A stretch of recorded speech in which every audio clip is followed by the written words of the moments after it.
नमस्कार, आदाब, सलाम, रामजा, सत श्री अकाल। मैं सुमित पाठक ओम गुरुकुल एकेडमी चैनल के ऑनलाइन प्लेटफॉर्म की तरफ से आज फिर एक नए सेशन के साथ आपसे शुरुआत करते हैं। आज का हमारा प्रैक्टिस सेशन है दिल्ली पुलिस और आरआरबी एनटीपीसी के बेस्ट क्वेश्चन की ट्रिक लेके आया। धुआंधार जो आने वाले एग्जाम है उनमें सब में आपको एक नया देखने को मिलेगा, देखना मिलते हैं। चलिए शुरुआत करते हैं पहले क्वेश्चन की। और पहला क्वेश्चन ही मैंने बहुत खूबसूरत सा प्यारा सा डाल रखा है, पजल्स का डाल रखा है, सिटिंग अरेंजमेंट का डाल रखा है। देखिए करते हैं। चलो एक एक लाइन को बच्चा पढ़ते हैं और एक एक लाइन को समझाएंगे। पजल को पेपर में अटेम्प्ट कैसे करते हैं। पजल को देख के डरना नहीं होता है, ठीक है। हाँ, सबसे पहला काम होता है डरना नहीं होता एग्जाम में। पेन, ठीक है। सबसे पहले पढ़ते हैं STUVW XTZ एक वृत्तीय क्षेत्र के चारों ओर बैठे, परंतु आवश्यक नहीं है कि इसी क्रम में बैठे हों, ठीक है। मुझे एक बात बच्चा पता चल गई कि ये कहाँ बैठे हैं, सर्कुलर पे, ठीक है। आगे बढ़ो। सभी के बीच समान दूरी है, कोई मतलब नहीं होता है इस बात से। केवल दो लोगों के मुख केंद्र की ओर है, ये बात आपको नोट कर लेनी है कहीं।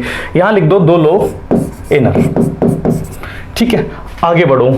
और से सभी बाहर की ओर मतलब केंद्र के विपरीत, बाहर की ओर मतलब आउटर फेसन का, ठीक है। 8 है तो 6 बाहर की ओर गए, ठीक है। आगे बढ़िए। अब चीजों की असली शुरुआत होती है बच्चे यहां से। एक एक लाइन को लिखेंगे हम लोग। पहले लिखेंगे YW के बाएं दूसरा है, यहां लिखिए YW के बाएं दूसरा, बाएं दूसरा, ठीक है। आगे बढ़ो। कंडीशन को पहले लिख लिया करो, हमेशा कंडीशन को पहले नोट डाउन कर लिया करो, बार बार आपको पजल पढ़ने की जरूरत ना पड़े। आगे बढ़िए। आगे बढ़ते हैं तो SY के बाएं दूसरा है, लिखो SY के बाएं दूसरा, बाएं दूसरा कर दिया। आगे बढ़ो। S और Z के बीच एक व्यक्ति है, हम यहां बना दे रहे हैं S और Z के बीच एक व्यक्ति है। एक व्यक्ति को हम इस तरह से रिप्रेजेंट कर दिया, ठीक है। आगे बढ़ते हैं। TS के दाएं, तुरंत दाएं बेटा, तुरंत दाएं, इमीडिएट। तो लिखो यहां पे, लिखो T तुरंत दाएं, तुरंत दाएं बैठता है किसके, S के। आगे बढ़ो। T और Y के निकटतम पड़ोसी नहीं है, T Y का निकटतम पड़ोसी नहीं है, यहां बना दो T, ऐसे पड़ोसी बनाओ। T Y का निकटतम पड़ोसी नहीं है, ठीक है। पड़ोसी पड़ोसी बहक मत जाना, पड़ोसी शब्द आते ही सर। T Y का निकटतम पड़ोसी नहीं है, V Y का निकटतम पड़ोसी नहीं है, यह भी बना दो। जो V है किसका निकटतम पड़ोसी नहीं है, Y का, ये भी बात बना दी। आगे बढ़ते, ठीक है। X के दोनों निकटतम पड़ोसियों का मुख केंद्र की ओर है।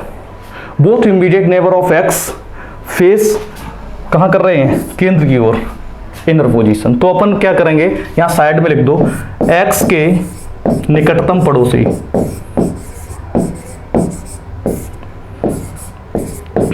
X के निकटतम पड़ोसी कहां देख रहे हैं, अंदर की तरफ।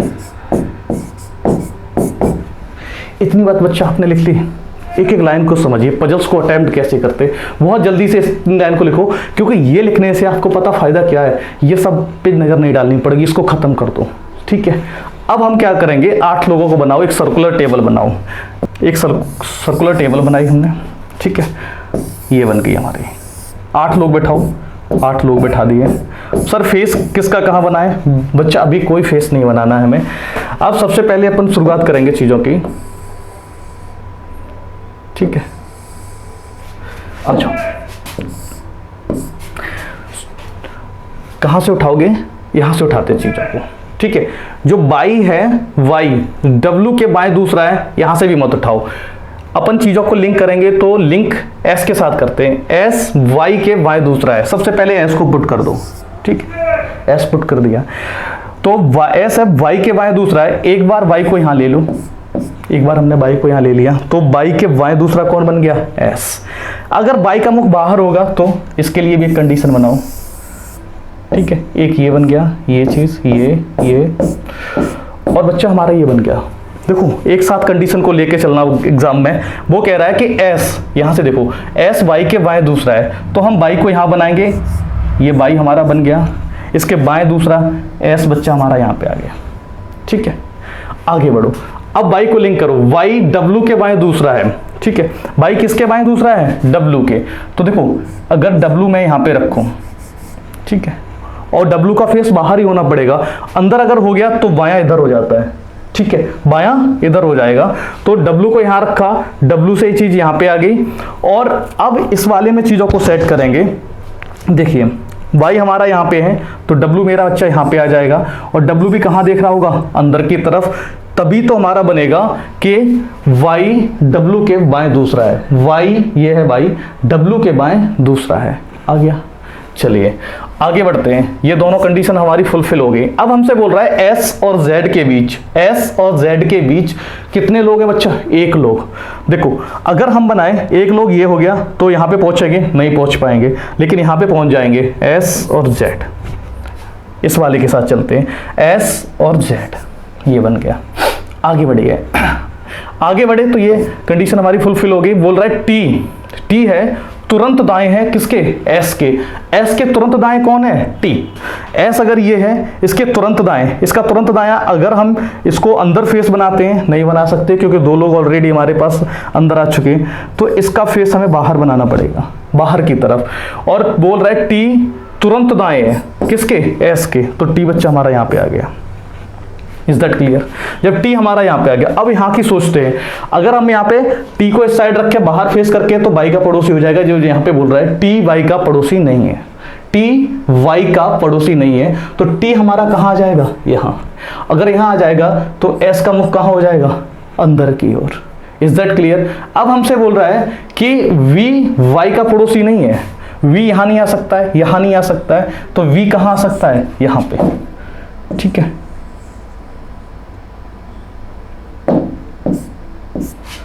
ओके, v हमारा यहाँ पे आ गया। अब हमसे बोल रहा है कि x के निकटतम पड़ोसी, अब यहाँ भी चेक करो, अगर y यहाँ है, ये वाला y है हमारा, ठीक है, इसके पास में कौन नहीं हो सकता?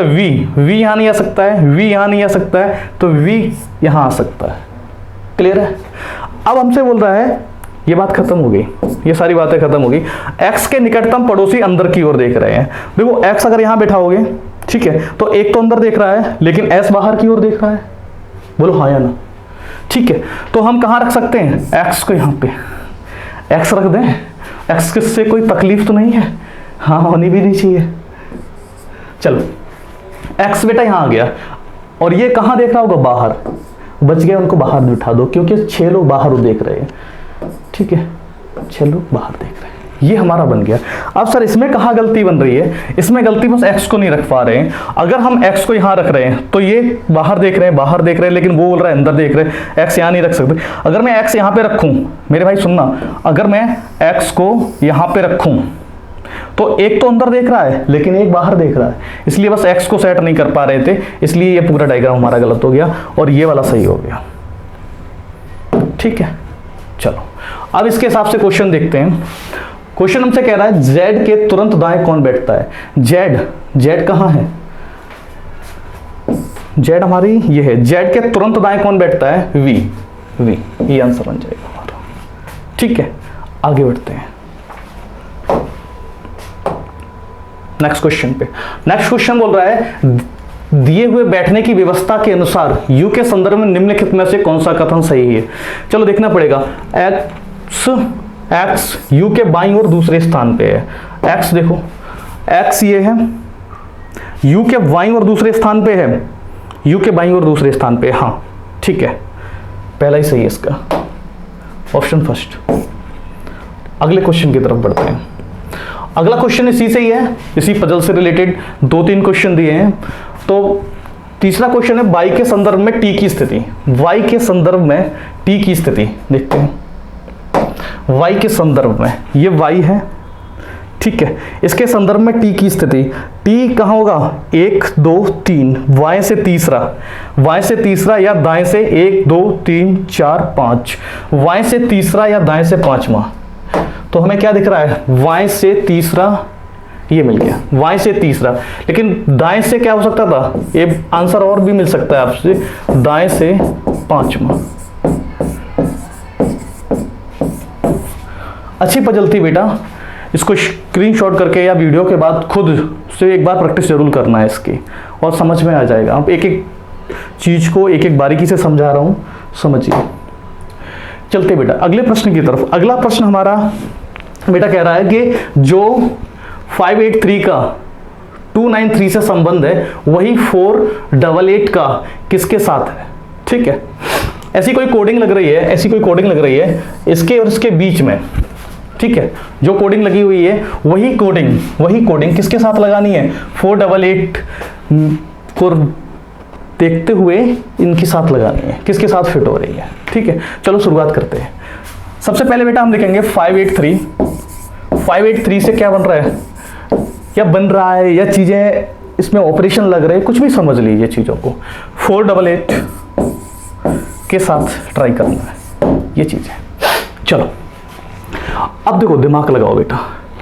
583 से 293 बन रहा है बेटा। अगर आपके दिमाग में चलेगा सर इनको आधा कर लिया जाए, ठीक है, अगर मैं आधा करूंगा तो इसका पॉइंट में चला जाएगा, कुछ पॉइंट में चला जाएगा कि नहीं चला जाएगा।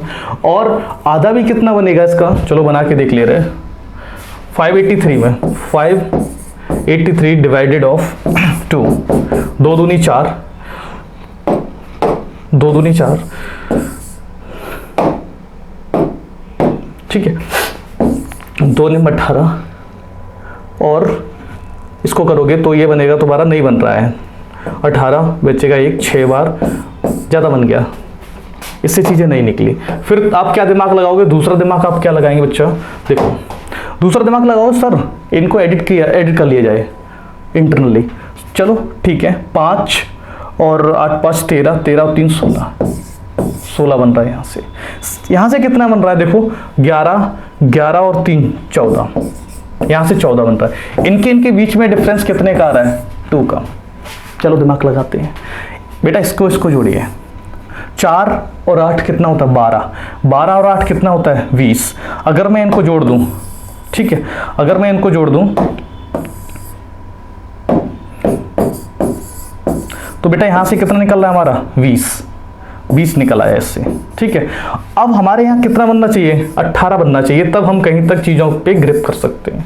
चलो दिमाग लगाओ, दिमाग लगाते 291 को अगर अपन जोड़ोगे तो यहाँ से कितना बेटा निकल रहा है, 12। यहाँ से मेरा निकला है 12, खत्म, इससे नहीं ले सकते हैं। इसको देखो बेटा, यहाँ से कितना निकल रहा है, 10 और 18, ये हमारा 18 बन गया मेरे भाई, 18 बन गया। हाँ यही आंसर हो जाएगा मेरा। और भी चेक कर लीजिए, इसको कर लीजिए, 12 और 9 19, नहीं बन सकता है। इसको ऐड करोगे तो मेरा बन जाएगा 13 और 1 14, ये भी नहीं बन सकता है। क्या आंसर हो जाएगा, सेकंड ऑप्शन। ठीक है, चलते हैं अगले प्रश्न की तरफ। अगला प्रश्न जो मेरा है वो कैलेंडर से रिलेटेड है। बोल रहा है पूजा का जन्म 2 फरवरी 2015 को हुआ था, जबकि आवेश का जन्म 515 दिनों बाद हुआ, तो आवेश का जन्म किस तारीख को हुआ है। बहुत आसान सा, एकदम लड्डू सा क्वेश्चन है। चलो सबसे पहले देखो क्या काम करना है, एक शब्द पे नजर डालो, वो शब्द है हमारा वाद। ठीक है, हमने आपसे पहले ही बोला है, अगर बाद लिखा है तो अपन चीजों को क्या करते हैं, प्लस करते हैं। अगर पहले लिखा मेरे बच्चा तो क्या करते हैं, माइनस। तो सब प्लस किस में करना है, 2 फरवरी में कर दीजिए। देखो 2 फरवरी 2015 को किसका जन्म हुआ बेटा, पूजा का। ठीक है, पूजा का जन्म हुआ है। अब अपन बात करेंगे इसमें कितना ऐड करें बेटा, इसमें सर हमको ऐड करना है 555 ऐड करना है। ठीक है, चलो एक बात बताओ मेरे भाई मेरे दोस्त, एक साल में कितने दिन होते हैं, कि सर एक साल में 365 दिन होते हैं और 366 दिन होते हैं। जिसमें लीप ईयर होता है उसमें 366 दिन होते हैं, और जो सामान्य ईयर होती है उसमें 365 दिन होते हैं। ठीक है, और लीप ईयर का कॉन्सेप्ट भी आपको पता है, फरवरी होता है तो लीप ईयर होता है, बात खत्म। मैं आपसे बोलूंगा अगर आपको 555 दिन ऐड करने हैं तो पहले तो एक साल पूरा ऐड कर दो। ठीक है, और 555 में से 365 को मैं सब्ट्रैक्ट कर दूंगा। सर 365 को ही क्यों, 366 का दिमाग में क्यों नहीं आया आपके। देखो मेरे भाई 2015 क्या है, नॉर्मल ईयर है कि नहीं है? अरे हाँ या ना? नॉर्मल ईयर में कितने दिन होते हैं? 365 दिन। 365 को सब्ट्रैक्ट करोगे तो मेरे भाई क्या आ जाएगा? 0, और यहाँ से कैरी करोगे 15, 15 में से 6 गया 9 और 190। ठीक है, 190 दिन बचेंगे, 1 साल हो जाएगा। दैट मीन्स अगर मैं इसमें 1 साल को ऐड करूं पूरे का पूरा, तो हम पहुंच चुके होंगे 2 फरवरी 2016 को, 2 फरवरी 2016 को। ठीक है, लेकिन अभी मेरे पास कितने दिन बचे हैं बेटा? 190 दिन। 190 दिन। अब दिमाग लगाते हैं, अब इनको कैसे करेंगे? देखो 190 दिन। अब अभी हम कहाँ पे हैं? 2 फरवरी पे। तो फरवरी में कितने बचे हुए दिन होंगे? सर फरवरी में 29 का होगा तो 27 दिन। मैंने कहा ठीक है 27। मार्च, ऐसे फरवरी लिख दो। मार्च में सर 31, सर अप्रैल में 30, मई 31, जून 30 और जुलाई 31। ठीक है, पहले इतने ऐड कर लेते तब देखेंगे कितने बच गए, उतने ही आगे बढ़ा देंगे।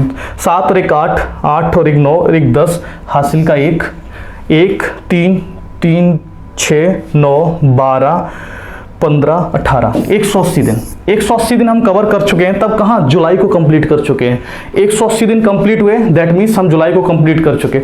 अब मेरे पास कितने दिन बचे होंगे? 180 और इससे सब्ट्रैक्ट कर दीजिए मेरे भाई। 180 करोगे तो 10 अगस्त में पहुंच गए होंगे। ध्यान से देखना, अगर मैं इसमें कितने ऐड करूं? 190 दिन। 190 दिन अगर ऐड करूंगा तो मैं कहां पहुंच पाऊंगा? 10 तारीख पे, 10 अगस्त पे, 10 अगस्त 2016 को। अब इसका जन्म कब हुआ होगा? 10 अगस्त 16 को। बात क्लियर है? फिर एक बार रिपीट कर दे रहा हूं, समझ लीजिए। 2 फरवरी को 2015 को पूजा का जन्म हुआ था। पहले हमने क्या किया? 1 साल पूरा का पूरा बढ़ा दिया। नॉन लीप ईयर था तो सिर्फ 365 सब्ट्रैक्ट करके मेरे पास 190 दिन बचे। ठीक है, अब 190 दिनों को महीने के हिसाब से ऐड करना था, तो हमने देखा कि 2 फरवरी तक की बात हो चुकी है। बचे हुए 27 दिन। बचे हुए कितने? 27 दिन। 27 दिन को हमने 27 31 30 31 30 31 के साथ जोड़ा, जुलाई तक जोड़ के हमने देखा मेरे कितने बन चुके थे? 180। ठीक है, 180 बच चुके, तो हम जुलाई को कंप्लीट कर चुके थे क्योंकि 31 तक हो चुका था। अब हम चेक करेंगे कितने दिन मेरे बच गए। अब फिर तो हमने किया 190 माइनस 180, 190 माइनस 180, हमारे पास बेटा कितने बच गए? 10 दिन। और 10 दिन ये हम कहाँ पे पहुंच चुके हैं? अगस्त में। तो हम लिख सकते हैं कि 10 अगस्त 2016। Is that clear? ठीक है, आगे बढ़ते हैं अगले प्रश्न की तरफ। अगला प्रश्न ये रहा आपकी स्क्रीन पे।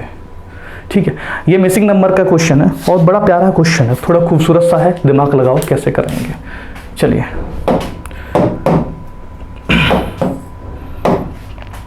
बोल रहा है 398 को क्या लिख सकते हैं? 202। आगे बोल रहा है 289 को क्या लिख सकते हैं? 111। और 525 को क्या लिख सकते हैं? वो पूछा है हमसे। चलो दिमाग लगाओ। दिमाग आपका दौड़ेगा तो सब बोलोगे आप मल्टीपल कर लीजिए। मैंने कहा ठीक है, मल्टीपल कर लेता हूँ, आपकी ख्वाहिश पूरी कर देता हूँ। ठीक है, ये 3 मल्टीपल 9 8 ये है हमारे पास। ठीक है, अगर मैं बात करूं तो 8 9 72, 72 इंटू 3 ये मेरा बन जाएगा 6 और 7 या 21, 216। बोलोगे सर 216 से आप सब्ट्रैक्ट कर दीजिए 14 को। मैंने बोला ठीक है, अगर मैं 14 को बच्चा सब्ट्रैक्ट कर दूंगा तो मेरे पास तो बन जाएगा 202। ओके, क्या ये ऑपरेशन आगे भी अप्लाई हो रहा है कि नहीं हो रहा है? चेक करते हैं, करो। 9 72 मल्टीपल ऑफ 2 4, यहाँ पे खत्म हो गया आप आके, यहाँ पे आके आप खत्म हो गए। आपको क्या मिल रहा है? 144। 144 और से अगर 14 सब्ट्रैक्ट करोगे तो बेटा 130 बचेगा, और 130 नहीं 111 है आपका। ठीक है, ये खत्म। तो फिर अब आप क्या करेंगे? आपके दूसरा दिमाग में आइडिया आया, आपका दिमाग की बत्ती जली, तो आपने बोला सर एक काम करिए, इनके स्क्वायर करके ऐड कर लीजिए। मैंने कहा ठीक है, 3 का स्क्वायर बेटा 9, आगे बढ़ो, 9 का स्क्वायर 81 और 8 का 64। चलो आगे बढ़ते, 4 और 1 5, 5 और 9 14, हासिल 1 7 और 7 5 14। ठीक है, ये बन गया। क्या इस करीब है? नहीं, तो यहाँ से भी फेल हो गए। अगर यहाँ से फेल हो गए, अब तुम्हारा दिमाग क्या चलेगा, सर एक काम करिए क्यूब वगैरह पे चले। तो देखो बेटा, अगर आप क्यूब पे चलोगे, 9 का क्यूब कितना होता है 729, 9 का क्यूब कितना होता है 729, और 8 का 512। सर कहीं सब्ट्रैक्ट होके तो नहीं आ रही चीज़ें, करते हैं कोई बात नहीं। 9 का क्यूब 729, थोड़ा डायरेक्ट चलते चीज़ों को, बार बार 9 क्यूब ऐसे नहीं लिखते हैं, सीधा सीधा लिखते हैं अपन। 9 का क्यूब 729 और ये 512 और ये 27। सोचो क्या ऑपरेशन लगाएं सर, 200 के करीब दिख रहा है, तो मे बी ये हो सकता है इसको ऐड करें और इसको सब्ट्रैक्ट करें। मैं बोलूँगा ठीक है बच्चा, मैं लिखूंगा 729 प्लस 27, 729 प्लस 27 माइनस 512। ठीक है भाई, देखो 9 और 7 16, हासिल 1, 4 और 1 5, और बच्चा मेरे पास ये आ गया। माइनस का कर दूंगा 512। जब 512 किया तो मेरे पास 4 बचेगा, यहाँ से क्या बचेगा 4 बचेगा, और यहाँ से बेटा 244 बच रहा है। सर ये भी दिमाग नहीं लगा, तो इसका मतलब कुछ तो है, कुछ तो जादू है। और अगर जादू है तो आप क्या हैं, जादूगर। आइए मेरे जादूगरों, हटाओ। अब लगाएंगे कुछ रॉकेट साइंस वाला दिमाग, कि सर ये रॉकेट साइंस वाला दिमाग क्या है। अभी देखो, अब आप दिमाग लगाओ बच्चे मेरे, 202 और ये क्या है 3, ठीक है, और ये कितना है 98।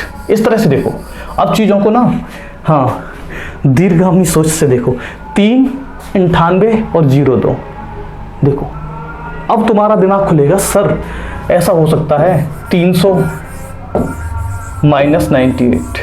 मैं बोलूँगा हाँ, कहीं तक सही सोच रहे हो। सब्ट्रैक्ट करो, सब्ट्रैक्ट करने पे मेरे लाडलो आया, यहाँ से आ जाएगा 202, ठीक है, 202, बिल्कुल ठीक है 202। आगे भी क्या ये ऑपरेशन चल रहा है, मैं कहूँगा हाँ चेक कर लेते हैं। 200 माइनस 89, और 89 को सब्ट्रैक्ट करोगे तो 1, और इसका 1, और यहाँ से भी कितना आ जाएगा 1, 111 बन गया।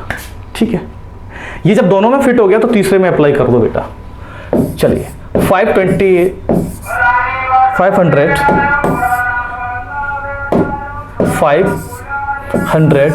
माइनस 25 बराबर बोलोगे तो 475। That's your answer, 475, this is your answer.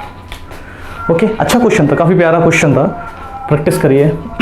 चीज़ों को सोचने का तरीका देखो, आंसर बताना एक बड़ा टास्क नहीं है, मैं आऊँ आपको बता के चला जाऊँ, नहीं। चीज़ों को सीखें, कैसे सीखते हैं, अप्लाई कैसे करते हैं, आपका दिमाग कैसा काम करता है। एग्जाम में जब आप बैठे होते हैं, जब इतना प्रेशर आपके ऊपर होता है, तब आप चीज़ों को कैसे सोच पाएंगे। तो इसीलिए मैं कभी इससे जाता हूँ, कभी उससे जाता हूँ, फिर आपको बताता हूँ आप गलती कहाँ कर रहे हो। आप सोचें कैसे चीज़ों को, जैसे मैं सोचता हूँ वैसे आप सोच रहे हैं कि नहीं सोच रहे, बस वो चीज़ आपके अंदर डेवलप करनी है बेटा। चलिए नेक्स्ट क्वेश्चन, बड़ा प्यारा क्वेश्चन है ये भी। नीचे दिए गए शब्द युग्म में सही विकल्प का चयन करें। सुनार सोना, काफी करीब लाए हम, इसको बहुत अच्छे से करना, क्योंकि हर एक ऑप्शन बहुत करीब है। आप गलती करने के चांस बहुत ज़्यादा बनेंगे, लेकिन एक एक पॉइंट को समझना तो गलती नहीं होगी आपसे, ठीक है। चलो, दिए गए शब्द में सुनार, सुनार को कौन रिलेट कर रहा है, सोना। जिस तरह से सुनार सोने से रिलेटेड है, उसी तरह से ये चीज़ें किस तरह से रिलेटेड है, ठीक है। अब आपके पास आया नाई और दाढ़ी आपकी दिनचर्या में जुड़ा हुआ है, ठीक है। हाँ, कभी आप रणवीर सिंह बनोगे तो कहीं विराट कोहली। नाई और दाढ़ी, नाई और दाढ़ी, आपके दिमाग में चलेगा हाँ नाई तो दाढ़ी बनाता ही है, लेकिन वो दाढ़ी को क्या करता है, साफ कर देता है कि सर वो छांट काट के भी बना देता है। बेटा नहीं, देखो ये होता है मोल्ड करना चीज़ों को, तो ये तो ऑप्शन मेरा नहीं आएगा, वो आपके चेहरे पे दाढ़ी थोड़ी उगा देगा, ठीक है। अब देखो बढ़ई, बढ़ई और लकड़ी, ये में भी हो सकता है, क्योंकि जो बढ़ई होता है कारपेंटर होता है, वो वुड को डिजाइन करता है, वुड में जो भी चीज़ें अप्लाई होनी होती हैं वो करता है। लकड़ी में क्या करता है बढ़ई, उसमें उसको मैन्युफैक्चरिंग के काम में कर सकता है, बिल्कुल कर सकता है तो ये हो सकता है। लेकिन इसके साथ आगे बढ़ो, जैसे जौहरी, जौहरी का होता है जवाहरात, जौहरी का काम होता है बेचना, उसको बनाना, मोल्ड करना, वो काम नहीं होता है। और वो देखो जवाहरात, ठीक है, जवाहरात दो तरह के होते हैं, एक तो सोने का भी होता है, हीरे का भी होता है। और आपने सुना होता है कि हीरे की परख किसको होती है? जौहरी को, वो स्पेशली उसके लिए होता है। तो उतना अच्छा ऑप्शन नहीं है ये, ठीक है। आगे बढ़ो, मोची जूता, ये भी नहीं, ये उतना नहीं है। जिस तरह से सोने से सोना रिलेटेड है उस तरह से जूते से मोची रिलेटेड नहीं हो सकता है। क्या सबसे बेस्ट ऑप्शन कौन सा है? आंसर तो काफी करीब करीब है, लेकिन बेस्ट ऑप्शन कौन सा है? बढ़ई और लकड़ी का।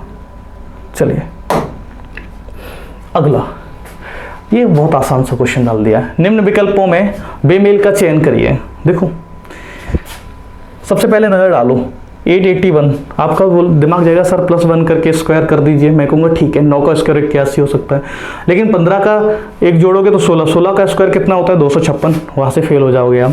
तो देखो एक चीज़ बहुत आसान है इसमें, ये भी दोनों संख्याओं की बात करें तो 5 से डिविजिबल है। ये दोनों संख्याओं की बात करो तो ये भी 5 से डिविजिबल है। इन दोनों की बात करो तो 2 से डिविजिबल है, लेकिन ये दोनों नहीं हो सकते।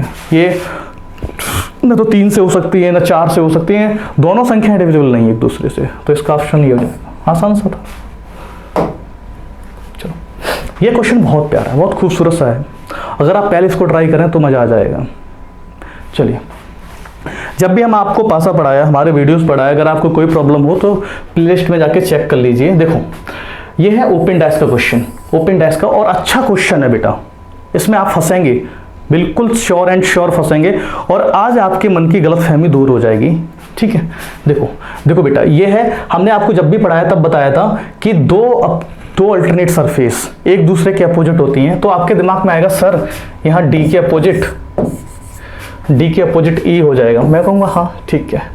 अगर बच्चे मैं आपसे बात करूं तो ए के अपोजिट बेटा क्या हो जाएगा? ए के अपोजिट मेरे भाई सी हो जाएगा, ठीक है। और बचा कौन? बी, तो बी के अपोजिट मेरे भाई क्या हो जाएगा?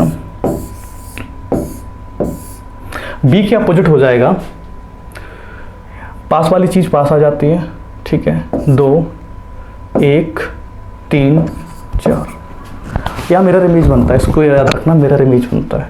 चलो ये चीज आ गई। अब हम ऑप्शनों को एलिमिनेट कैसे करते हैं, बिल्कुल निगाहें बोर्ड पे गड़ा लेना। देखो सबसे पहले फर्स्ट ऑप्शन के साथ जाते हैं। फर्स्ट ऑप्शन मेरा कह रहा है डी, वी और ये। देखो अगर आप फर्स्ट ऑप्शन को आप देखते ही एलिमिनेट कर दोगे, क्योंकि जब मैंने आपको बताया था, और हर सेशन में अगर आ रहा है डाइस का क्वेश्चन तो मैं बार बार चीजों को रिपीट कर रहा हूं, बोल रहा हूं, दो विपरीत सतह न एक साथ दिख सकती हैं न एक साथ छुप सकती हैं। ये बात दिमाग में अपने सेट कर लो, जब भी डाइस का क्वेश्चन लगाएं तो आपके दिमाग में भी ये बात गूंजनी चाहिए। न दो विपरीत सतह न एक साथ दिख सकती हैं न छुप सकती हैं। चलिए, तो हमने देखा V के साथ ये नंबर जुड़े हुए थे, V के साथ नंबर जुड़े हुए थे, तो दो विपरीत सतह एक साथ तो नहीं आ सकती हैं। फर्स्ट ऑप्शन एलिमिनेट हो गया। बोले सर आसान क्वेश्चन है, अभी रुको तो, सब्र करो, ठहरो। अब बात करते हैं ए डी और ये, ठीक है। ए डी और ये तो विपरीत हुई नहीं, ये विपरीत नहीं हुई मेरे भाई, ये तो अलग अलग चीजें हैं, है कि नहीं है? देखो अब हम क्या करेंगे, ये ऑप्शन मेरा हो सकता है।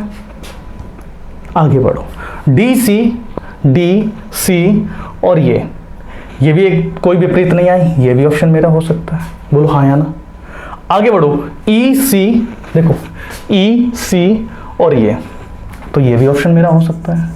तीन की सर कैसे, कि सर आपने क्वेश्चन गलत लिख दिया है, इस पासे को निम्न से नहीं बनाया जा सकता था, तो ये था। अभी रुको, चलो समझते हैं। अब एक चीज बताओ, यहां देखना डी के साथ क्या जुड़ा हुआ है? डी के साथ मेरे भाई 1 जुड़ा हुआ है कि नहीं?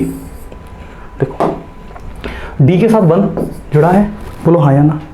डी के साथ 1 देखा हमने, यहां है, ये तो गलत ही हो चुका। आगे बढ़ो, डी के साथ क्या है? 4, तो ये वाला गलत। यहां देखो डी के साथ 4 नहीं जुड़ा है, डी के साथ क्या जुड़ा है? 1। यहां देखो सर डी के साथ 1 जुड़ा हुआ है, सी के साथ 2 जुड़ा हुआ है, तो ये ऑप्शन, मैंने कहा 1 मिनट और रुको, सी के साथ यहाँ भी 2 है और ई के साथ 3 है, तो सर दोनों आंसर आ जाएंगे। नहीं, अब सुनो, अब एक चीज देखो, जब हमने इसको क्लोज किया था तो एक चीज देखना मेरे लाडलो, हमने क्या किया, पास वाली चीज पास, दूर वाली चीज दूर, इसको बनाया था यहाँ पे, ठीक है। तो हमने 2 को यहाँ लिया, 2 पास में होते हैं, एक तो एक रहता है, 3 रहता है, दूर वाली चीज दूर चली जाती है।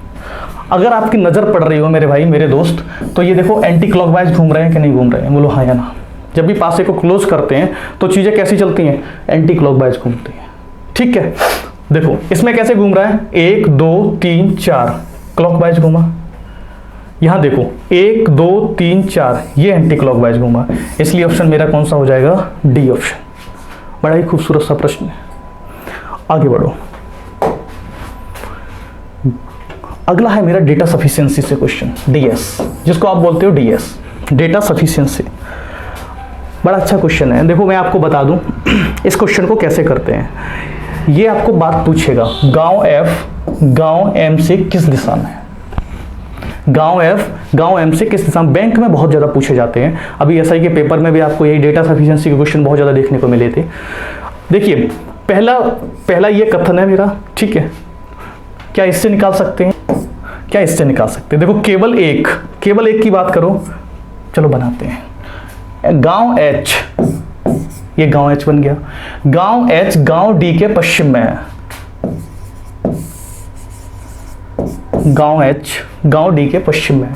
जो शब्द किसके लिए लगा है, डी के लिए, जो शब्द किसके लिए लगा है, डी के लिए। जो गांव एफ के दक्षिण में है, डी है कहां है, दक्षिण में मेरे भाई, किसके दक्षिण में है, एफ के।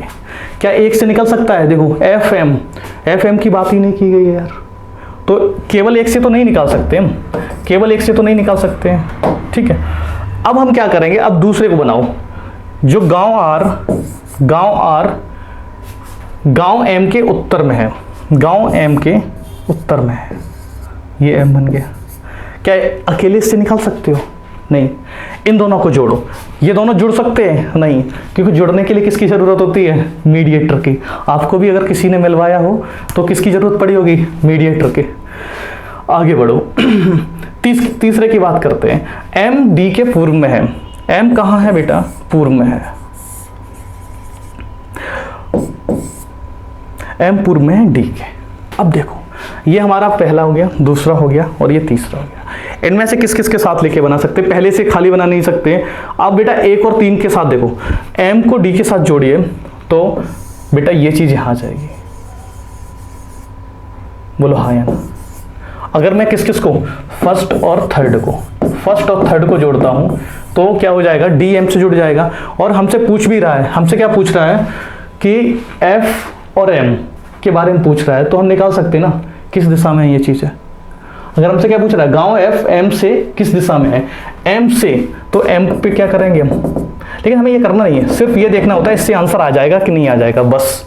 तो एफ कौन सी डायरेक्शन में दिख रहा है बेटा आपको, नॉर्थ वेस्ट में, लेकिन हमें आंसर नहीं देना होता है, हमें सिर्फ ये देख के बताना होता है किस किस की मदद से हमारे आंसर आ सकते हैं। तो फर्स्ट और थर्ड को मिला के हमारे आंसर बन सकते हैं। ठीक है, आगे बढ़ो अगले प्रश्न की तरफ। अगला प्रश्न हमारा डेटा सफिशिएंसी से है, ये भी मैं आपको वही बात बताऊंगा डेटा सफिशिएंसी से वही चीज है। कोड आपको निकालना है, गॉन निकालना है। कैसे लिखा जाएगा, पहला दिया है ये, दूसरा दिया है ये, तीसरा दिया है ये। किस किस की मदद से आप किसको निकाल सकते हो, गॉन को। ठीक है, अब देखो अगर मैं आपसे बात करूं, गॉन ये निकालना था आपको, ठीक है, आ जाओ। देखो गॉन का और कहीं दिख रहा है आपको, सर नहीं दिख रहा है, तो एक काम करो मेरे भाई, एक काम करो, फर्स्ट और सेकंड से आपको क्या निकाल सकते हो, sir R the D, R और डे, सर 2 चीजें निकाल सकते हैं, निकाल दो, r/डे। ठीक है, r/डे को कैसे निकाल सकते हो, क्या क्या निकलेगा बेटा, देखो डे आर, तो यहां से निकलेगा टी ए मिल गया, और हमारा क्या मिल गया, एन ए। ठीक है, टी ए और एन ए। आगे बढ़ो, 2 चीजें निकल गई, यहां से क्या क्या निकल गया मेरे भाई, एक तो आर निकल गया और डे निकल गया। अगर दा और निकल जाए तो हमारा आंसर आ जाएगा। देखो अगर दा की बात करो तो ये है, और यहाँ पे क्या चीज मैच कर रही है, यहाँ पे देखो बेटा पी आई मैच कर रही है, लिख दो यहाँ पे पी आई। अब हम निकाल सकते हैं गॉन का हमारा क्या निकल आएगा, अब तो हमारा निकल आएगा डी ए, नहीं डी ए यहाँ पे आएगा, एक सेकेंड, डी ए।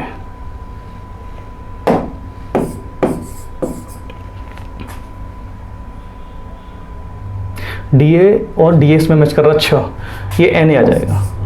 तो मुझे एक बात पता है, मुझे एक बात पता चल गई कि तीनों का यूज करके निकाल सकते हैं, तीनों का यूज करके, मतलब फर्स्ट सेकंड और थर्ड तीनों का यूज करके। यहाँ पे लिख दो तीनों को मिलाकर, तीनों को मिलाकर।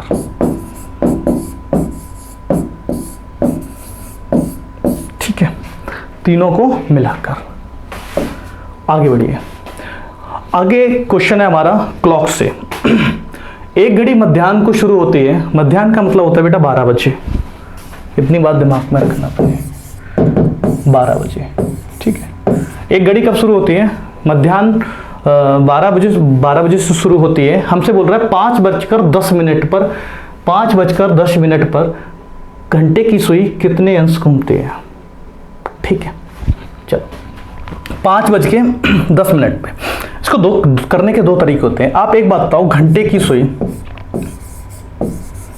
घंटे की सुई के एक घंटे में कितना चलती है?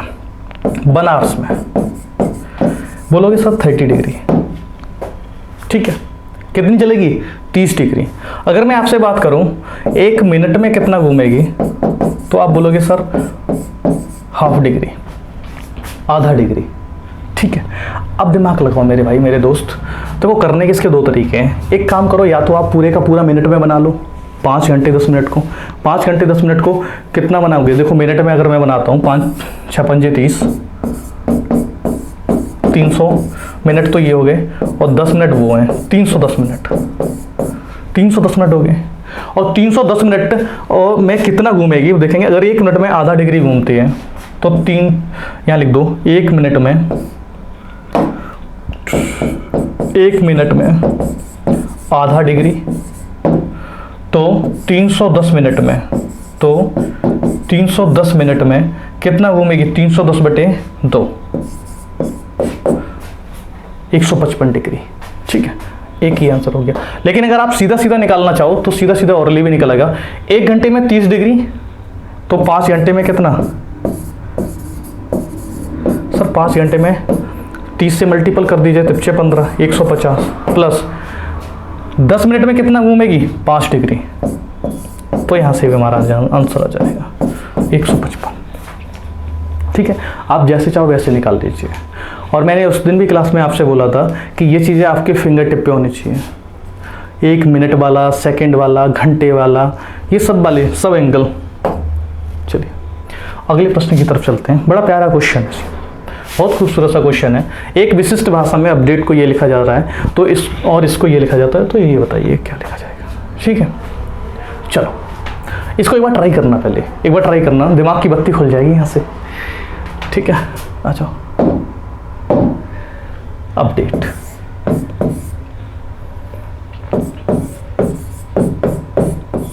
अपडेट को क्या लिखा जा रहा है?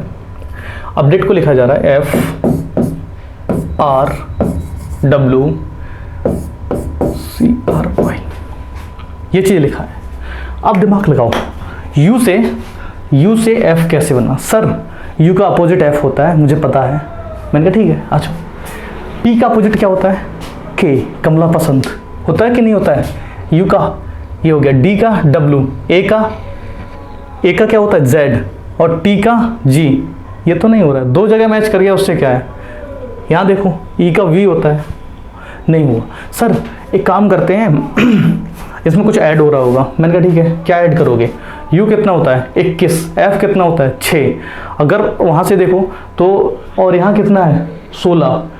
लिख देता हूँ बेटा, मैं एक एक कोड को लिख देता हूँ। 6, 18, 23, 3, 18, 25। ठीक है, अगर मैं इसकी बात करूँगा 21, 16, 4, 1, 20 और मेरे भाई 5। अब देखो, अब चीज़ें नज़र पड़ेंगी। 21 से 6 तक गए, 16 से 18 पे, 4 से 23, नहीं बहुत ज़्यादा कॉम्प्लिकेशंस बन रहे हैं। सर पलट के तो नहीं लिख दिया? हाँ देखो, 5 से क्या बनना है? F 6 बन गया। अगर T से R -2 हो सकता है। ठीक है, ए से डब्लू, यहाँ मिस्टेक हो गई, डी से यहाँ बढ़ सकता है, ये बढ़ सकता है और यहाँ से हो सकता है, लेकिन नहीं। अब देखो यहाँ थोड़ा सा अच्छा क्वेश्चन बना है, 3-3 में ब्रेक करो चीज़ों को, ऐसे ब्रेक करो थोड़ा सा, 3-3 पार्ट। डी से यहाँ पे देखो, डी कितना होता है 4, एफ कितना होता है 6, सर +2, ठीक है। यू कितना होता है 21, डब्ल्यू कितना होता है 23 +2, सर पी कितना होता है 16, आर कितना होता है 18 +2, ठीक। यहाँ क्या चला है +2 का कॉन्सेप्ट क्रॉस में, अच्छा क्वेश्चन है। ई -2, ए -2, टी -2, बेटा यहाँ कौन सा कॉन्सेप्ट चला है -2 वाला, ठीक। आगे बढ़ो, क्या सर ये इसमें भी चला है आगे, हाँ चेक कर ले रहे, ठीक है चेक कर लेते बेटा। G R E A T S, इससे बन रहा है G T I Q R Y। चलो E से G 2, G से I +2, R से T +2, S से Q -2, A से Y -2, T से R -2, ठीक है। आगे बढ़ो, यहाँ +2 चला है, यहाँ -2, बस अप्लाई कर दीजिए। अप्लाई कर दूँ, इरेज कर दूँ उसको, ठीक है। आगे बढ़ो, जैसे ही हम पहुँचे B L E N D Y, सीधा सीधा करते हैं, E से करो, E में +2 करोगे तो 5 और 2 7 G बन गया, ठीक है। अब L कितना होता है 12, 12 में +2 करोगे 14, 14 का मतलब होता है N। B होता है हमारा 2, 2 में +2 करोगे 4, 4 का मतलब D, ये बन गया। Y में -2 करो, Y होता है 25, 25 में से -2 गए 23, 23 का होता है W, W बना दिया। इसके बाद D कितना होता है 4, 4 में से 2 जाएगा तो B बन जाएगा, N 14, 14 से L, ये शब्द बेटा मेरा बन रहा है। देख लीजिए कौन से ऑप्शन में, बड़ा प्यारा क्वेश्चन था, इसको जरूर करना, स्टार बना के रख लेना। अगले प्रश्न की तरफ चलते बेटा। अगला प्रश्न है, किसी सांकेतिक भाषा में फेवर को ये लिखा जाता है और उसको ये लिखा जाता है। चलो सीधा सीधा नोट कर रहे हैं, FAVOUR,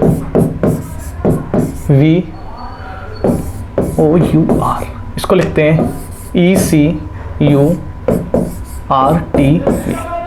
देखो ये 6, 1, 22, 15, 21, 18, ठीक है। 5, 3, 21, 18, 20 और बेटा 22। देखो यहाँ क्या चल रहा है बेटा -1, यहाँ क्या चला है -1 हुआ। यहाँ क्या चला है +2 हुआ। यहाँ पे बेटा -1 और यहाँ 15 से 18 +3, यहाँ पे -1 और यहाँ बेटा +4, 18 से 4 22। बस अप्लाई कर दीजिए, अप्लाई करो, FOSTER। सबसे पहले करोगे इसमें क्या करेंगे, लिखा जाता है तो उसी भाषा में लिखा जाएगा। F को बेटा क्या लिखना पसंद करोगे, -1 करोगे तो 3 हो जाएगा, +2, 15 और 2 कितना होता है 17, 17 का Q बन जाएगा।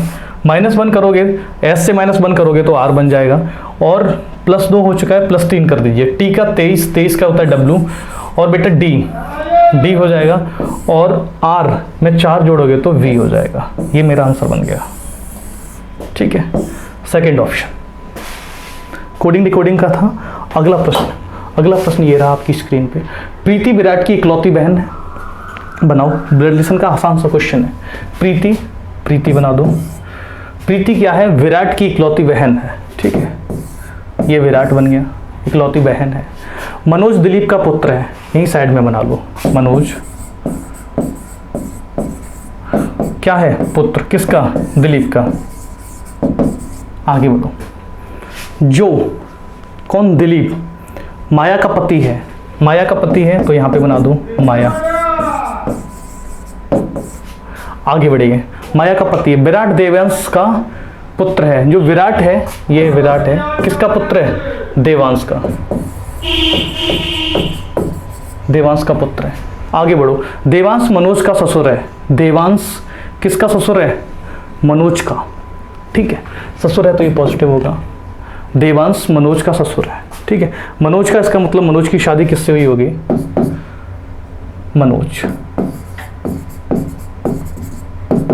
मनोज की शादी हुई दिलीप, दिलीप माया। अब हमसे पूछ रहा है प्रीति का माया से क्या संबंध है? प्रीति की शादी मनोज से, मनोज किसका पुत्र है? माया का, तो माया क्या बन गई? सास। ये आंसर। चलो आगे बढ़ते हैं। आगे का हमारा है पेपर कटिंग से रिलेटेड है, बड़ा आसान सा प्रश्न है, सीधा सीधा समझते हैं। देखो अब तो परीक्षा में सिर्फ इतना आने लगा है, सिर्फ इतनी चीजें दे रहे हैं, देते हैं पूरी भी दे देते हैं, नहीं तो डायरेक्ट सीधा इतना दे देते, कट दिखा देते हैं कि पहले इसको ऐसे फोल्ड किया गया होगा, फिर ऐसे फोल्ड किया गया होगा, फिर कट मारे होंगे। तो इसमें सिर्फ एक बात याद रखना, मिरर इमेज वाली और वाटर इमेज वाली एक बात मेरी याद रखना, पास वाली चीज़ पास आएगी, दूर वाली चीज़ दूर जाएगी। देखो अगर मैं आपसे बोलूँ तो ये चीज़ इस तरह से फोल्ड हुई है, नीचे फोल्ड होगी, तो ये इस तरह से बनेगा कि नहीं बनेगा? बोलो हाँ या ना। और ये कुछ इस तरह से, ठीक है। अब यही चीज़ इधर पलट दी होगी, सेम टू सेम इधर बन गई होगी, तो ये छोटे वाले छोटे बन जाएंगे और बड़े वाले बड़े बन जाएंगे, पास वाली चीज़ पास और दूर वाली चीज़ दूर। देखो किस में दिख रहा है? ये दिख रहा है, लेकिन इसमें ये गलत है, यहाँ से ये गलत हो गया। इसकी बात करते हैं, दो छोटे बीच में, ठीक है, दो ये ठीक है, ये बिल्कुल सही है बेटा, सेकेंड आंसर मेरा आ जाएगा। आगे बढ़ो, आगे बढ़े तो ये मेरा क्या है? ये भी एक तरह से सिटिंग अरेंजमेंट सी है। चलो करते हैं। एक ABCDEFG एक ही पंक्ति में पूर्व की ओर मुख करके बैठे हैं। देखो एक साइड अगर दे दी जाए तो फर्क नहीं पड़ता है, पूर्व में बैठा दो, उत्तर में बैठा दो, लेकिन अगर वो सारे एक साइड देख रहे हैं तो एक साइड ही बना दो, क्योंकि सबका दायां दायां होता है, सबका बायां बायां होता है। 7 लोग हैं मेरे भाई, तो 7 लोग बना दो, 3 4 5 6 7, 7 लोग मेरे भाई हमने बना दिए। हमसे बोल रहा है कि B पंक्ति के एकदम बाएं छोर पे है। चलो बी पंक्ति के एकदम बाएं छोर पे। देखो ये इस तरह के क्वेश्चन परीक्षा में पता है कब आते हैं? जब एक पजल से एक ही क्वेश्चन आता है तब इस तरह के दिए जाते हैं, और ये आजकल पेपर में आ रहे हैं। अभी आपको 9 तारीख को भी देखने मिले थे, 3 पजल, 3 ही क्वेश्चन दिए गए थे NTPC CBT 2 के। वो मैंने लाया था पिछले सेशन में, आपको डाला है उसको, वो क्वेश्चन मैंने। देखिए पूर्व की ओर मुख करके बैठे, CD के एकदम, देखो CD के एकदम दाएं, एकदम बाएं, CD के एकदम दाएं बैठा है, एकदम दाएं बैठा है, ठीक है। अभी हम नहीं बिठा सकते, छोड़ो। B पंक्ति के बाएं छोर पे बिठा दिया। आगे बढ़ो, और उसके पास E बैठा है, तो E को यहां बैठा दो। आगे बढ़ो, G E और F के बीच में बैठा है, E और F के बीच में, E हो गया, F यहाँ आ जाएगा तो G बैठ जाएगा इनके बीच में। आगे बढ़ो, D दक्षिणी सिरे से तीसरे नंबर पे बैठा है, 1 2 3, D को यहाँ बैठा दो। और हमसे बोल रहा है CD के एकदम दाएं है, तो C यहाँ आ जाएगा, और C यहाँ आ गया तो बच गया कौन? A यहाँ बन जाएगा। क्वेश्चन हमसे बेटा क्या पूछ रहा है? क्वेश्चन हमसे पूछ रहा है जो एकदम छोर पे बैठे हुए हैं, अच्छा एंड पे बैठे हुए, दोनों बोथ एंड की बात कर रहा है, A और B, ऑप्शन B, ठीक है। अगले प्रश्न की तरफ चलते हैं। अगला प्रश्न हमारा है क्यूब एंड क्यूबॉइड से। क्यूब एंड क्यूबॉइड में क्या कह रहा है कि 64 सेंटीमीटर वाले घन को 16 सेंटीमीटर वाले छोटे छोटे घनों में विभाजित किया जाता है, कुल कितने घन बनेंगे? कुल कितने घन बनेंगे मेरे भाई? देखो एक बड़ा घन है और एक छोटा घन है, ठीक है। अगर मैं आपसे बात करूं, हमें सबसे पहले किसकी अप्रोच करनी होती है? एन की अप्रोच करनी होती है। एन कहाँ से निकालते हैं? एन क्या होता है वो मैं आपको बता दूंगा। नंबर ऑफ कट्स कैसे निकालते, चीज़ें कैसे निकालते अभी बता रहा हूँ। देखो ये होता है L1/L2, ठीक है। एन निकालने के लिए अपन क्या करेंगे? L1/L2। L1 क्या है? बड़े घन की भुजा, बड़े घन की भुजा बटे छोटे घन की भुजा। L2 क्या है? छोटे घन की भुजा।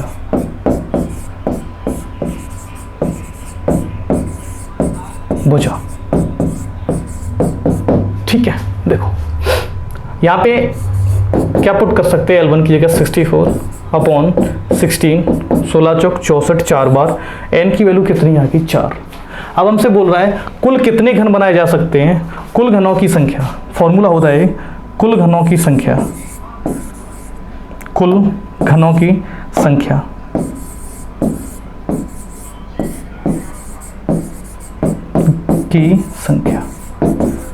बराबर होता है बेटा मेरा n क्यूब, दैट मीन्स 4 का क्यूब, और 4 का क्यूब कितना होता है 64। कितने घन काटे जा सकते हैं, 64 घन काटे जा सकते हैं। ठीक है, अब आपके दिमाग में आएगा सर अगर इसकी सतह को रंगीन कर दिया जाए तो कैसी चीजें कट होंगी। देखो 1 मिनट के लिए देख लेते हैं। ये हमारा घन बन रहा है बेटा, और इसमें से हमें छोटे छोटे घन काटने पड़ते। देखो ठीक है,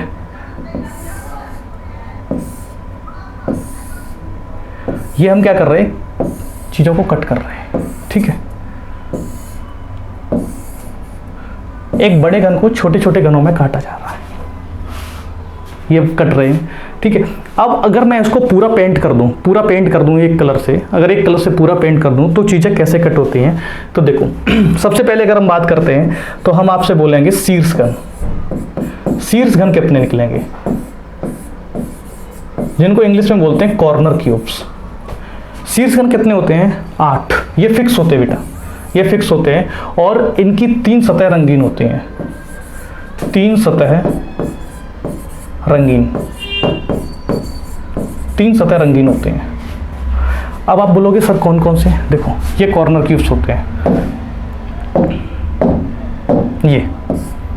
ये एक ये रंगीन हो गई होगी, एक ये वाली रंगीन हो जाएगी, और एक बेटा नीचे से रंगीन निकलेगी। 3 सतह रंगीन होंगी और ये फिक्स होते हैं। आप कमरे के भी देख लीजिए, तो अगर कमरे को आप एक घन मान के चलिए तो 4 कॉर्नर ऊपर वाले, 4 कॉर्नर नीचे वाले, वहां से अगर चीज़ों को कट करोगे तो ये कितने हो जाते हैं 8, ये फिक्स होते हैं।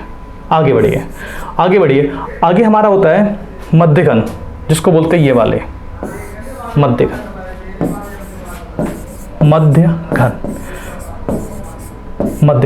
और मध्य घन किससे निकलते हैं, मध्य घन निकलते हैं भुजाओं से, और भुजाएं कितनी होती हैं 12, तो 12 होती हैं, तो चीज़ों को हम लगा सकते हैं 12 ब्रैकेट में n-2। इसके बाद आता है केंद्रीय घन, और मध्य घन के बारे में थोड़ा सा लिख लीजिए।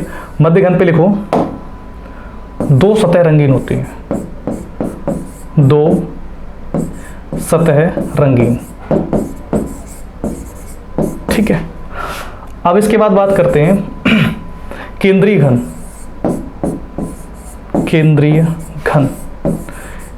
क्या होता है, जिनकी एक सतह रंगीन होती है, एक सतह रंगीन। देखो एक सतह रंगीन निकलती है तो हमारे कौन से निकलेंगे बेटा, ये वाले, सिर्फ सतह से। और एक घन में कितनी सतह होती हैं 6, तो किससे मल्टीपल कराना पड़ेगा, 6 से मल्टीपल करा के n-2 का होल स्क्वायर कर दो। ठीक है, ये कट हो गया। कहाँ से कट हो गए, कॉर्नर से कट हो गए, मध्य से कट हो गए, और सरफेस से कट हो गए।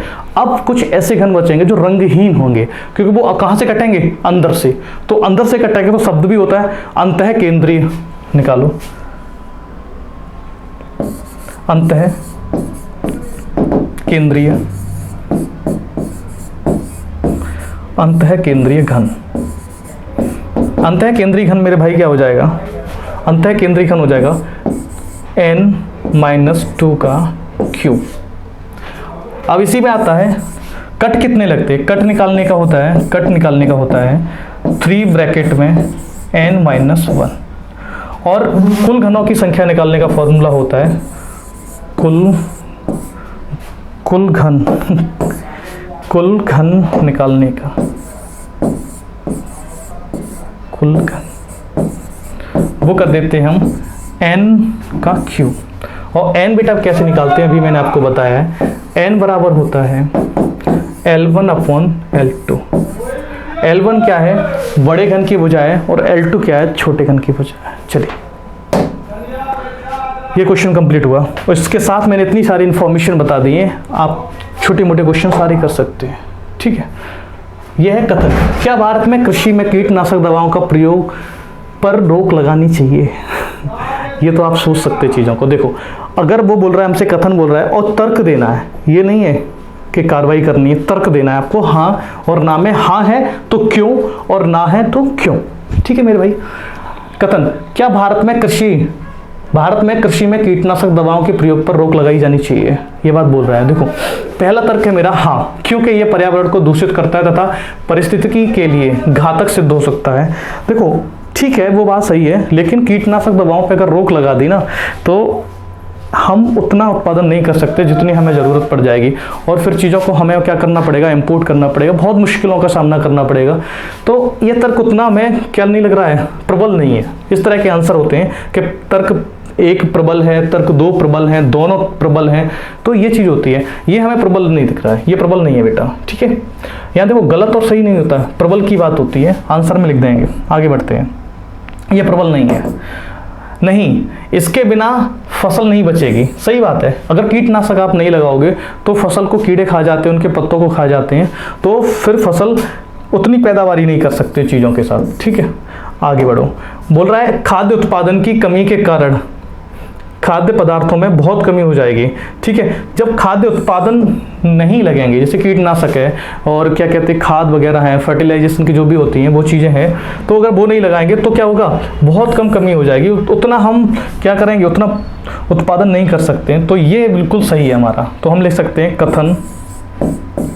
कथन दो प्रबल है, ये मेरा आंसर हो जाएगा। चलिए अगले प्रश्न की तरफ चलते हैं। अगला प्रश्न है, बोल रहा है क्या केंद्र में मिलीजुली सरकारों में कई राजनीतिक पार्टियों पर रोक होनी चाहिए? ठीक है, जैसे केंद्र में मिलीजुली सरकार बना लेते हैं लोग, उसके बारे में बात कर रहा है। पहला बोल रहा है हाँ, यही एक तरीका है जिससे मिलीजुली सरकारें स्थिर रह सकेंगी। बात ठीक है कि अगर मतलब क्या करें, पार्टियां लोग छोड़ देते हैं, कहीं चले जाते हैं दूसरी पार्टी में, फिर सरकारें गिर जाती हैं, तो उन पर रोक लगाई जानी चाहिए। बात सही है इसकी। ठीक है, बोल रहा है नहीं, क्योंकि यह एक संसदीय प्रजातंत्र के सिद्धांत के विरुद्ध है। बात यह भी सही है, लेकिन बेटा दोनों क्या है, एक दूसरे के अपोजिट है। आएगा तो एक ही, तो हम इसको किस तरह से जोड़ देते हैं, ईदर और के साथ जोड़ देते हैं, या तो एक या दो। ठीक है, चलो अगला प्रश्न हमारा ब्लड रिलेशनशिप है, कर देते हैं। बड़ा प्यारा प्रश्न है, बोल रहा है एक एक बात को पढ़ना। अगर ये प्रश्न आपकी समझ में आ गया, पहले तो आप खुद से करना है इसको ट्राई। बोल रहा है 3 पीढ़ियां, कितनी पीढ़ियां बेटा, 3 पीढ़ियां हैं। ठीक है, 3 पीढ़ियों के 7 सदस्य हैं। कितने सदस्य हैं, 7 सदस्य हैं। ए से लेके जी तक हैं, 2 जोड़े हैं, इसको अंडरलाइन करो, 2 जोड़े हैं। केवल विवाहित जोड़ों के ही बच्चे हो सकते हैं, इतना ध्यान रखना। अगर बच्चे हुए हैं तो शादी हुई होगी उनकी। ठीक है, आगे आ जाओ। ए ई का पिता है, बनाओ, ए इज द फादर ऑफ ई, ए ई का पिता है। आगे बताओ, डी का सहोदर एफ के मामा है। डी का सहोदर, डी यहां बनाओ, इसका सहोदर है, वो क्या है, वो क्या है, एफ का मामा है। ठीक है, मामा है तो ये एफ बन गया मेरा। आगे बढ़ो, एफ के मामा है बन गया। बी के 2 बच्चे हैं, यहाँ बना लो, बी के 2 बच्चे हैं, बी ये है, इसके 2 बच्चे ये बन गए, बी के 2 बच्चे हैं। दोनों अलग अलग लिंग के हैं। अगर मुझे पता चल गया ये इस लिंग का है तो हम दूसरे का दूसरा लिंग जान सकते हैं। ठीक है, सी का ससुर, किसका ससुर, सी का ससुर, यहाँ बनाओ, सी की शादी हुई होगी, उसका पिता, ये सी का ससुर क्या है, जी का नाना है, इसका मतलब सी का बच्चा कौन होगा, जी। अब इस चीज को ज्वाइंट करते हैं। कैसे ज्वाइंट करते हैं, देखो सबसे पहले हमें पता चलना चाहिए सेकंड जनरेशन में कौन आएगा, सी। चलो, सी की शादी भी होनी है, करवाओ। अच्छा, यहाँ से चीज़ों को जगह ये है मेरे पास, यहाँ पे लिंक करते हैं। ठीक है, सबसे पहला काम क्या होगा, ए ये है, और सेकंड जनरेशन में कौन आ सकता है, बी। ठीक है, वो सॉरी डी आ सकता है। तो बी की शादी किससे करा दें, ए से करवा देते हैं, ए से करवा दी बी, बी होगी। अगर ये प्लस है तो ये माइनस हो जाएगा, माइनस हो गया। अब देखो सेकंड जनरेशन में अगर हम डी को रखते हैं, देखना मेरे भाई, अगर हम किसको रखते हैं, डी को, डी हमने अगर रख दिया यहाँ पे, ठीक है, तो डी की शादी किससे हो जाएगी, सी से, सी से हो जाएगी, ठीक है। और हमसे क्या बोल रहा है, ठीक है, ए ई का पिता है डी, ठीक है, और इसका बच्चा कौन हो जाएगा, जी। और बी के दो बच्चे हैं, बी के दो बच्चे आ गए, और हमें किसके बारे में अभी नहीं पता है, अभी हमें इसके बारे में नहीं पता है, सी के ससुर जी के नाना है, तो ये सेकंड जनरेशन में आ गया, ये जनरेशन में। अब हमसे बोल रहा है डी का सहोदर, डी का सहोदर कौन हो गया, ये ई, तो ई क्या बन गया, प्लस, ई कौन बन गया, मामा, किसका मामा बन गया, एफ का मामा, तो एफ का मामा बनाने के लिए जी का भाई बना दो एफ, ठीक है। अगर ये प्लस है तो ये माइनस हो जाएगा, क्योंकि वो हमसे बोल रहा है कि दोनों के अलग अलग लिंक हैं। किन के अलग अलग लिंक हैं बेटा, ई का भी है और डी का भी है। अगर ये माइनस हो गया तो बेटा ये हमारा क्या हो जाएगा, प्लस हो जाएगा, ठीक है। चलो आगे बात करते हैं। बोल रहा है कि बी डी से कैसे संबंधित है, बी डी से कैसे संबंधित है, माँ से संबंधित है। क्वेश्चन नंबर अगला, क्वेश्चन नंबर अगला बोल रहा है ई सी से कैसे संबंधित है। देखो ई सी से कैसे संबंधित है, ई ये है, सी ये है, ई क्या हो गया, साला, ई साला हो गया। आगे बढ़ो, बोल रहा है जी डी से कैसे संबंधित है, जी डी से कैसे संबंधित है। देखो जी डी से या तो बेटा हो सकता है या तो बेटी हो सकती है, जेंडर की बात ही नहीं की गई इनकी, तो निर्धारित नहीं किया जा सकता है। अच्छा प्रश्न था, एक बार स्क्रीनशॉट लेके खुद करना, फिर ट्राई करना चीज़ों को। आगे बढ़ो, आगे क्वेश्चन कह रहा है, ये हमारा नंबर सीरीज का बहुत प्यारा क्वेश्चन है। बोल रहा है 4/9, 9/20, स्पेस 39/86, ये चीज़, ठीक है।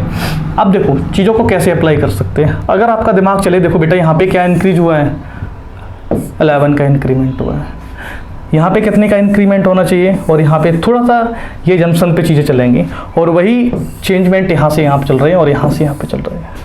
अगर देखो, अगर आप दिमाग लगाओ 11 से 11 दूनी 22, अगर मैं 22 को ऐड करूँ यहाँ पे तो ये कितना हो जाएगा मेरा 42, और 42 से अगर चीज़ों को देखें तो ये बन रहा मेरा कितना 44, मतलब बिल्कुल फिट हो गया ये आइडिया मेरा।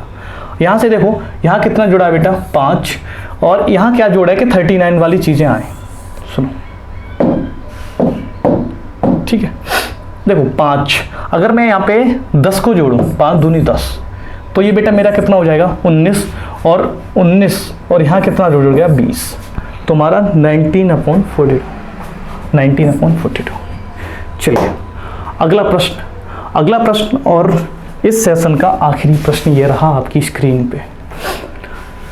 बोल रहा है कि केवल कुछ राजीव चौक क्या है, चांदनी चौक है। चलो दिल्ली घुमाते हैं आपको, दिल्ली में ले चलते हैं, ले आए दिल्ली में, आ जाओ। ये हमने बनाया क्या, राजीव चौक, केवल कुछ राजीव चौक, सिर्फ इतने ही, क्या राजीव चौक क्या है, चांदनी चौक, ठीक है, बाकी नहीं है, बाकी पूरे के नहीं है, ठीक है। आगे बढ़ो, कुछ चांदनी चौक जीटीबी नगर है, चांदनी चौक जीटीबी नगर है। आगे बोल रहा है सभी जीटीबी नगर, सारे के सारे जीटीबी नगर क्या हैं, रोहिणी हैं, ठीक है। चलो करते हैं। बोल रहा है कुछ चांदनी चौक रोहिणी हैं, कुछ चांदनी चौक रोहिणी हैं, ये चांदनी चौक है, ये रोहिणी है, हाँ ये वाले देखो, ये वाले आ जाएगा, पहला आंसर सही है। दूसरा देखो, सभी राजीव चौक चांदनी चौक हो सकते हैं, सभी राजीव चौक ये राजीव चौक है, सारे के सारे चांदनी चौक के अंदर जा सकते नहीं, क्योंकि यही बात तो कौन रोक रहा है, केवल कुछ वाली बात, तो ये हमारा क्या हो जाएगा, गलत हो जाएगा। आगे बढ़ो, सभी चांदनी चौक राजीव चौक हो सकते हैं, ये सारे के सारे चांदनी चौक राजीव चौक के अंदर जा सकते हैं, हाँ ये जा सकते हैं, क्योंकि इनको कोई नहीं रोक रहा है, सिर्फ किसको रोक रहा है, राजीव चौक को, तो ये मेरा सही हो जाएगा। आगे चलो, कुछ रोहिणी राजीव चौक है, रोहिणी ये है, राजीव चौक ये है, कोई डायरेक्ट रिलेशन नहीं, तो ये गलत हो जाएगा, ये मेरा गलत हो, फर्स्ट और थर्ड इसका आंसर आ जाएगा।